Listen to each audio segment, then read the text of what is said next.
Bom dia, pessoal.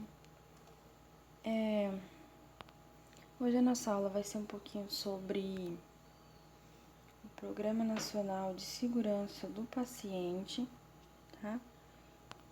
Então, nós vamos começar aqui nos pontos históricos, né? Esse pensamento de segurança do paciente, ele se iniciou em 460 a 370 a.C.,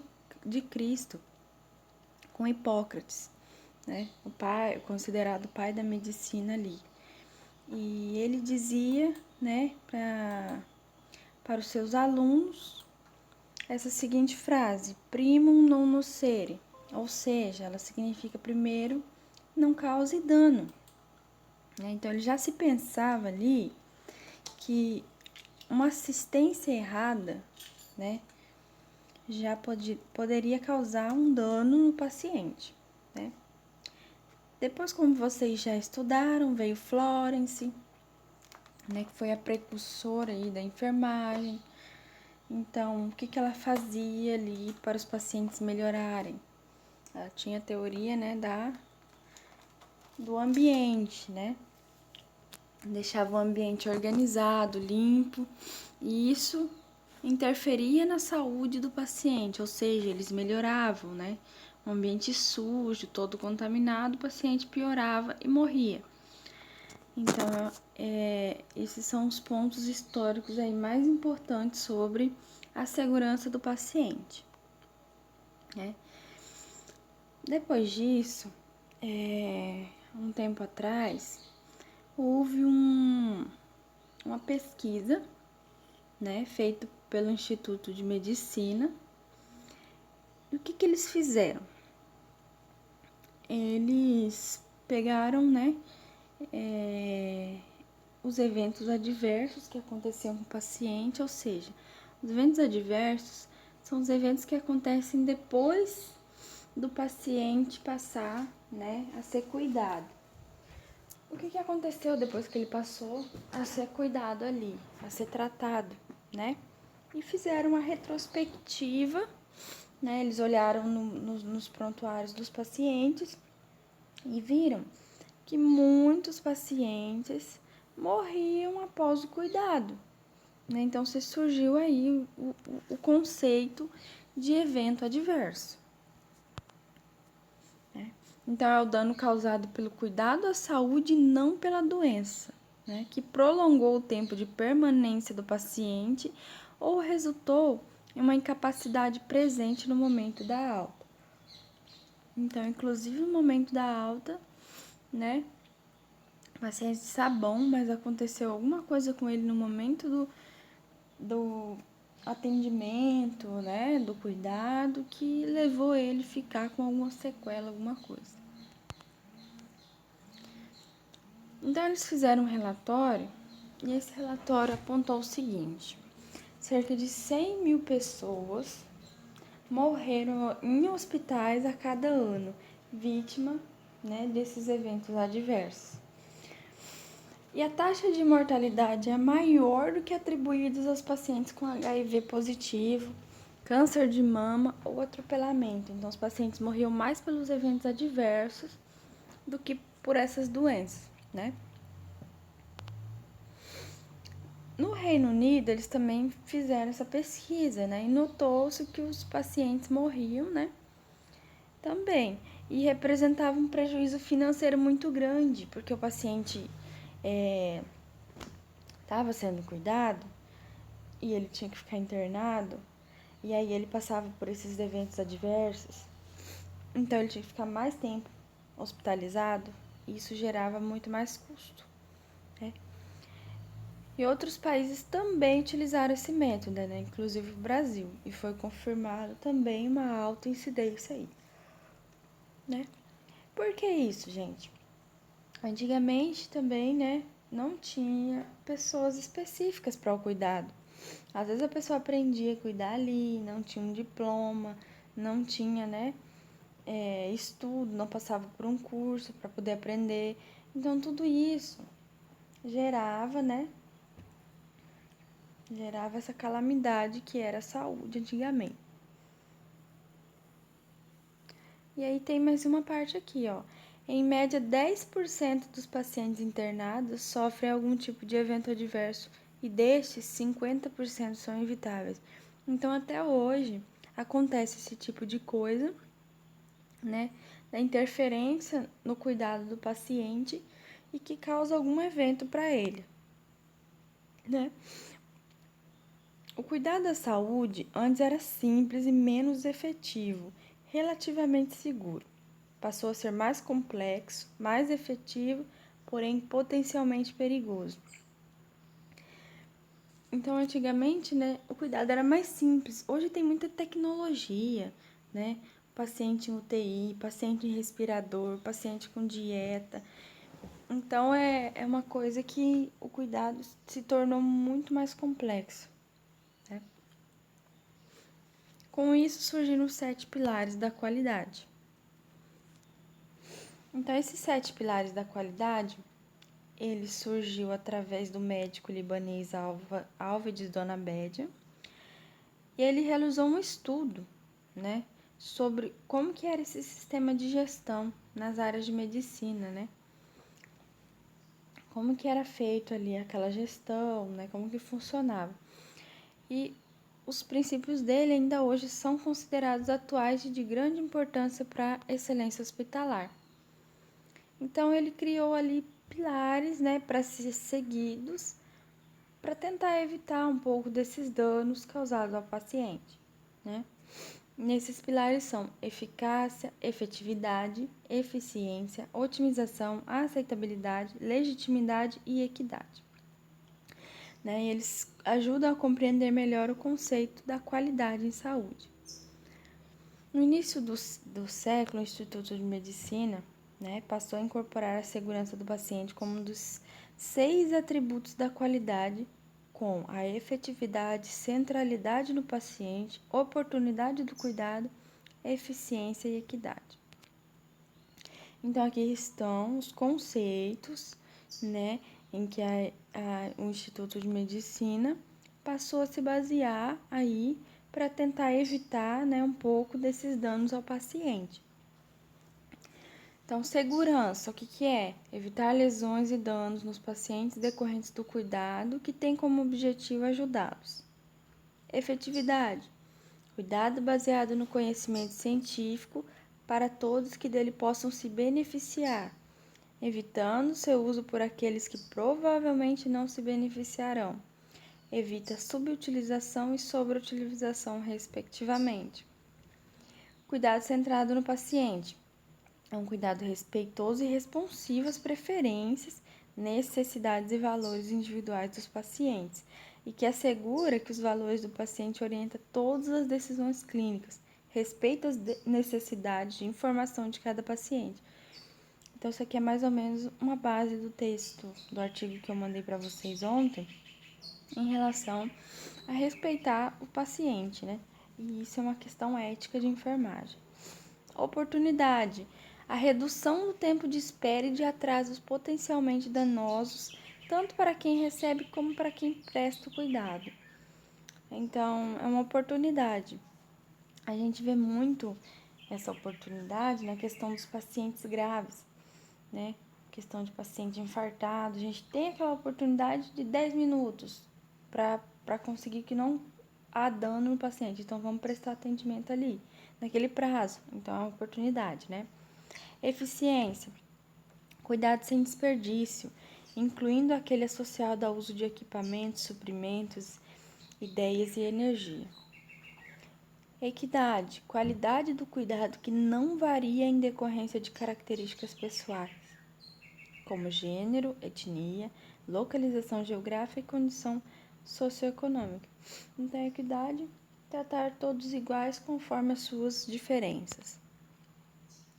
A OMS, em 2004, demonstrando preocupação com a situação, criou uma aliança, né, do paciente aí, uma aliança mundial, né, da saúde do paciente. Os objetivos desse programa passou a chamar Patient Safety Program. Eles, entre outros, era organizar conceitos e as definições sobre segurança do paciente e propor medidas para reduzir o risco e mitigar os eventos adversos. Então, eles criaram a aliança, né? E ia propor medidas aí para reduzir, né?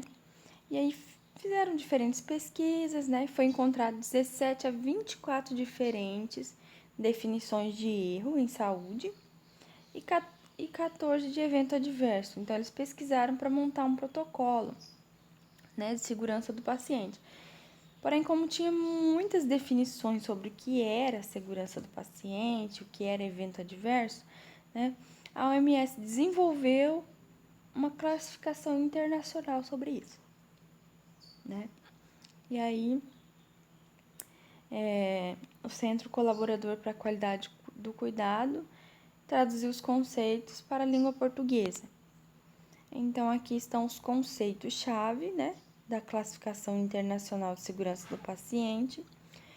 Então, em todo mundo existe esse tipo de classificação, né? Então, aqui, segurança do paciente. O que significa isso, né? Qual o conceito? Reduzir o mínimo aceitável risco de dano desnecessário associado ao cuidado de saúde. Sempre associado ao cuidado, ao serviço que a gente presta. O enfermeiro, o técnico de enfermagem, o médico, o fisioterapeuta, entre todos os profissionais de saúde. Dano. Comprometimento da estrutura ou função do corpo, qualquer efeito dele oriundo, incluindo doenças, lesão, sofrimento, morte, incapacidade ou disfunção, podendo assim ser físico, social ou psicológico. Risco, probabilidade de um incidente ocorrer.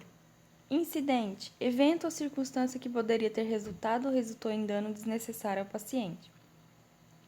Circunstância notificável, incidente com potencial dano ou lesão. Near miss, incidente que não atingiu o paciente. Incidente sem lesão, incidente que atingiu o paciente, mas não causou dano. Evento adverso, incidente que resulta em dano ao paciente. Então, quais foram as ações da OMS aí para reduzir esse tipo de risco ao paciente? Então, ela priorizou 2 desafios globais, né? Então, ou seja, todo o globo, todo mundo aí, né, realiza esses desafios. É um desafio muito grande para reduzir a infecção, né, para evitar os danos ao paciente. Então, o primeiro deles, reduzir a infecção associada ao cuidado por meio da campanha de higienização das mãos. Então, existe uma campanha, né, sempre estão fazendo nos hospitais, né, sempre estão pregando essa campanha aí para a questão de higienização das mãos, né, tanto dos profissionais de saúde, dos visitantes, né, para não disseminar doenças, né, ou levar uma doença de um lado para o outro. A segunda, promover uma cirurgia mais segura pela adoção de uma lista de verificação antes, durante e após o ato cirúrgico. Então, também, porque já aconteceram casos antigamente, né, até passou em jornais de grande circulação, que o paciente ia fazer um tipo de cirurgia e operava de outra coisa, que não tinha nada a ver com o problema dele. Então, isso é um dano muito grande. Então, essas são 2 principais medidas que a OMS tomou para proteção desse paciente, né? Outras soluções também que ela vem tomando, né? Evitar erros com medicação que tenham nomes e embalagens semelhantes. Isso pode acontecer muito durante o cuidado, né? Tem que prestar muita atenção enquanto a isso. Evitar troca de pacientes, não prestar qualquer cuidado, né? Às vezes o paciente tem o mesmo nome, o que muda é o sobrenome e acaba confundindo o que o paciente tem, né? Garantir uma correta comunicação durante a transmissão do caso. Então, a hora que for comunicar o caso, o que aquele paciente tem, né? Escrever de forma correta, também falar da forma correta para que a outra pessoa, né, possa entender. Por exemplo, existe uma troca de plantão nos hospitais, né? Existe um turno que trabalha, vamos supor, das 7 da manhã às 7 da noite, né? E aquela equipe, ela tem que passar um plantão para outra equipe que vai assumir das 7 da noite até as 7 da manhã do outro dia. Então, a hora que chega a outra equipe, que vai acontecer uma troca de plantão, a pessoa responsável tem que passar o plantão para a outra pessoa que vai ficar responsável. Então, ali tem que ter uma comunicação e uma transmissão de tudo que foi feito. O certo é passar em cada leito, falar o que foi feito com aquele paciente, o que aquele paciente tem, né? Quais os cuidados que ainda faltam fazer, tudo isso. Criar mecanismos de controle e soluções eletrolíticas concentradas. Garantir a medicação correta em transições dos cuidados. Conciliação medicamentosa. Evitar a má conexão de tubos, catéteres e seringas. Usar seringas descartáveis.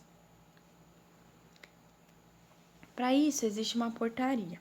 Essa portaria, número 529 de 2013, ela vai definir quais são os objetivos específicos desse Programa Nacional de Segurança do Paciente aí, né? E ela vai promover e apoiar a implementação de iniciativas voltadas à segurança do paciente por meio dos núcleos de segurança do paciente nos estabelecimentos de saúde, né? Vai envolver os pacientes, os familiares nesse processo, ampliar o acesso da sociedade às informações relativas à segurança, produzir, sistematizar e difundir conhecimentos sobre a segurança do paciente e fomentar a inclusão do tema no ensino técnico e de graduação e na pós-graduação na área da saúde. Então, por essa portaria, nós estamos estudando segurança do paciente, né? Ela inclui esse tema no ensino. Para quê? Para quando o profissional sair formado, né, o estudante sair formado e virar o profissional, ele já saber a importância de não causar danos, né, nos pacientes. Que ele vai ser responsável pelo paciente, vai ser responsável pelo cuidado, né? Porém, esse cuidado tem que ser eficiente para que não cause dano ou morte ao paciente. Então, o programa tem 4 eixos, né? Ele define aí um estímulo, né, a uma prática assistencial segura. Essa prática assistencial seja de todos os profissionais, né, e todos tenham a capacidade, né, de praticar seguramente a sua profissão. Segunda, o envolvimento do cidadão na sua segurança, né? Então, o paciente tem que estar ciente de tudo que for acontecer com ele. Isso é importantíssimo, porque às vezes a gente vai fazer um cuidado e o paciente não sabe que medicação que ele está tomando, não sabe o que está sendo feito com ele, né? Então, tudo isso, antes da gente fazer qualquer tipo de procedimento, a gente tem que informar o paciente. Se ele for lúcido, ele vai saber. E até que ele não for lúcido, que ele estiver entubado, alguma coisa assim, sedado, é um direito dele de ser orientado, apesar de não ter estatísticas, não ter nada comprovado que o paciente entenda, né? Porém, ele tem que ser orientado. A inclusão do tema no ensino, né, que foi o que a gente falou, e o incremento de pesquisa sobre o tema. Então, pesquisar mais sobre a segurança do paciente, sobre o que acontece, né? O que está acontecendo, o que melhorou, se piorou, né? Como que tá. E também vem trazendo, né, aí na portaria, a cultura de segurança do paciente. É o elemento que perpassa todos esses eixos, né?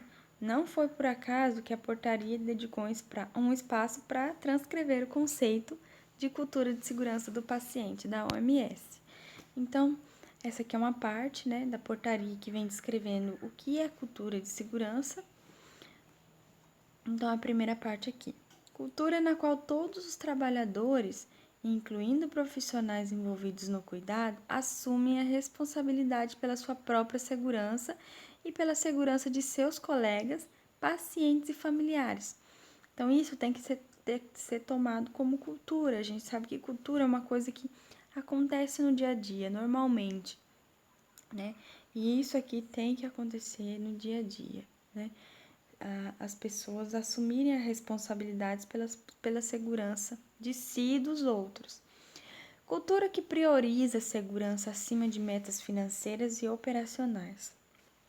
Então, apesar da falta financeira, né, priorizar sempre a segurança acima de tudo ali. Cultura que encoraja e recompensa a identificação, a notificação e a resolução dos problemas relacionados à segurança. Cultura que, a partir da ocorrência de incidentes, promove o aprendizado organizacional. Hoje a gente vê que tem uma cultura de todos, inclusive da gente, né? Conforme a gente acontece alguma coisa, né? Errado, um incidente, a gente tem aquela cultura da culpa. Ah, você é o culpado. Não uma cultura que promove o aprendizado. E a portaria, ela vem trazendo que a cultura hospitalar, né, ou de qualquer local de serviço de saúde, tem que ser uma cultura que, na ocorrência de um incidente, isso promova um aprendizado. Não fica culpando a pessoa que errou, mas que promova um aprendizado para todos. Todos se reúnam, aprendam com aquilo, vejam o que podem fazer para isso não acontecer novamente, né? E não essa cultura de culpabilidade que temos hoje. Cultura que proporciona recursos, estrutura e responsabilização para manutenção efetiva da segurança. Então, o conceito de que o profissional da saúde não erra está disseminado na sociedade, particularmente entre os profissionais da saúde mesmo, né? Desde a graduação tem-se a errada noção de que os bons profissionais de saúde não erram, ou de que basta ter atenção que não há erro. Poucos se dão conta de que errar é humano. Então, o ser humano, ele erra sim, né? Todos temos que entender que não somos máquinas e na hora do cuidado de saúde, a gente tem que estar o mais preparado possível, porém, corremos o risco de errar. Então, aqui tem mais uma definição, né, do Ministério da Saúde. Não se pode organizar os serviços de saúde sem considerar que os profissionais vão errar. Errar é humano. Cabe ao sistema criar mecanismos para evitar que o erro atinja o paciente. Então, o que é necessário fazer para que esses erros não atinjam o paciente? Mudar a busca de erros como falhas individuais e compreendê-los como causados por falhas no sistema. É necessário mudar de um ambiente punitivo para uma cultura justa. Mudar do sigilo para a transparência. O cuidado deve deixar de ser centrado no médico para ser centrado no paciente. 5. Mudar os modelos de cuidados baseados na excelência do desempenho individual, independente para modelos de cuidado realizado por equipe profissional, interdependente, colaborativo e interprofissional. 6. A prestação de contas é universal e recíproca, e não do topo para a base. Para isso tudo, foi criado 6 metas internacionais de segurança do paciente. Em cada uma delas existem protocolos para serem cumpridos, fazendo com que se evite danos ao paciente. Então, essas são as metas de segurança do paciente. Eu creio que vocês já devem ter ouvido falar, né? A primeira meta é a identificação correta do paciente, né? Existem protocolos para identificação do paciente. Por que essa identificação do paciente é tão importante? Porque às vezes o paciente tem o mesmo nome, como a gente já tinha dito. Isso ocorre erro no momento de cuidar do paciente. Às vezes o paciente João, por exemplo, tem que fazer uma cirurgia. E o outro paciente João, mas com sobrenome diferente, não veio para fazer uma cirurgia, mas veio para fazer trocar uma sonda, alguma coisa assim do tipo. E acabam se confundindo os pacientes. Então, é necessário identificar corretamente o paciente. Segundo, melhorar a comunicação entre os profissionais de saúde. Foi o que a gente falou lá atrás. Terceiro, melhorar a segurança na prescrição, no uso e na administração de medicamentos. Então, maior cuidado, né? A gente tem protocolo sobre isso também.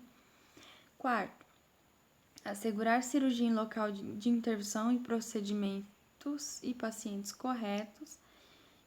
Quinto, higienizar as mãos para evitar infecções. E sexto, reduzir o risco de quedas e úlcera por pressão.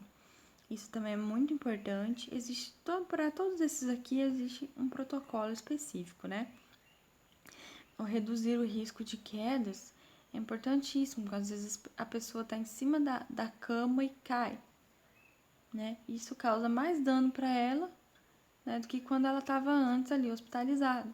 Ou a úlcera por pressão, né? A pessoa fica muito tempo deitada e aí acontece, né, de criar ali aquelas feridas que a gente chama de úlcera por pressão, né? Por muito tempo deitado. Isso é um dano decorrente do cuidado, né? Então, isso tem que ser tomado providências também. Então, é isso, gente. Eu vou mandar para vocês a questão dos materiais do Programa Nacional e da portaria, né? E que eu deixei uma frase para vocês. O único que não erra é aquele que não faz nada. Muito obrigada. Bons estudos.